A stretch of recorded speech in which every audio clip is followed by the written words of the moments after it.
కొరటాల శివకు షాక్ ఇచ్చిన రామ్ చరణ్ ఏం చేశాడో తెలుసా?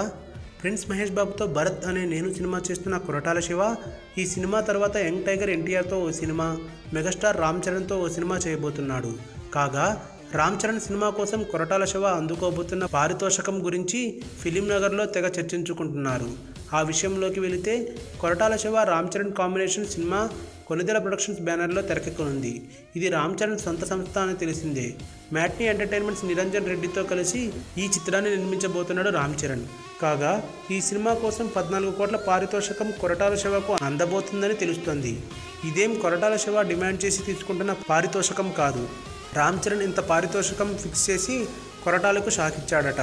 ప్రస్తుతం చేస్తున్న సినిమాలకు 12 కోట్ల పారితోషికం తీసుకుంటున్నాడట కొరటాల శివ. అంతకంటే ఎక్కువే రామ్ చరణ్ సినిమాకి దక్కబోతుందని, కొరటాల శివ పారితోషికం విషయంలో ఫుల్ హ్యాపీ అయ్యుంటాడని ఊహించవచ్చు. ఈ వీడియో గనుక మీకు నచ్చినట్టయితే లైక్ చేయండి, షేర్ చేయండి, సబ్స్క్రైబ్ చేసుకోండి.